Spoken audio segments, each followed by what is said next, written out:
or on the starchy side. So I never recommend anybody eating bananas that's trying to cleanse, because now you're gonna start building up a whole lot of glycogen on the liver. So we would say things like mangoes, coconut water, very electrical, cucumbers, very electrical. Now we're starting to get into something that you would call H3O2 change, not H2O, which is water like this. See, this water dehydrates you.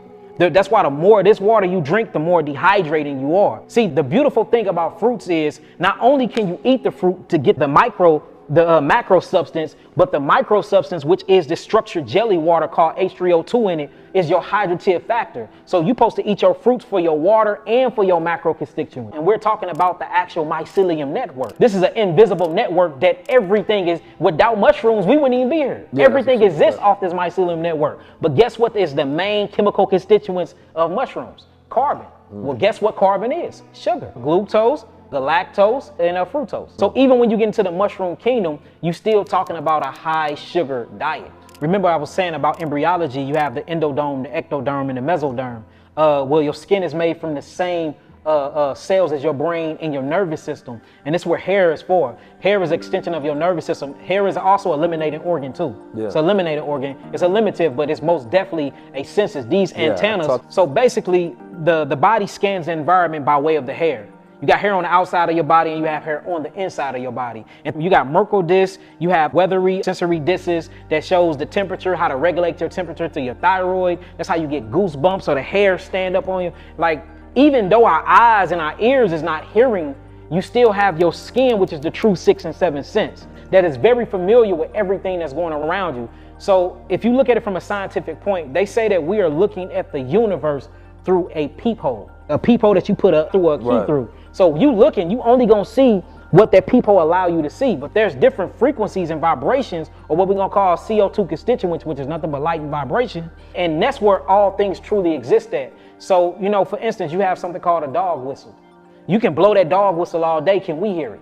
No, but do it wake up the neighborhood and dogs start barking, showing that there's frequencies that such are on a high sensitive level that we're not in tune to no more. At 19 hertz, you understand me, human hearing disappears. Like, we can't hear below that. So it said that fear frequency, 19 hertz. 19 hertz. Right? So a lion has it within their roar, right? But they also put it within movies and things of that nature. Like, you might be a grown man watching a scary movie wondering why you shivering. It's not that your heart fears it, it's that it's literally sending a frequency. They call it the ghost frequency as well, because you can't hear it, but you feel it, right? And that's what creates the differentiation between your senses. Like, there's something there, I can't see it, but I feel it. So your body is jumping, trying to figure out what's happening. So they entrain that within the frequency of, you know, the movie. So the whole time you on a low vibration, you being fearful. So I thought about that because, you know, we in the belly of the beast that's built off fear. This country is built off fear. There's marketing built off fear. Everything is built off fear. If I can keep you on that fear frequency, I can control you. But if you ever, you know, ascend more so to the height, you understand me, beyond that beast frequency, to the birds, you understand me, and to the higher self, then that's when you can heal, and that's when you live above it. So what about the language of the bird? Get into the language of the birds, and you know, one of the good ways to do that is starting at the table. Eating high frequency foods.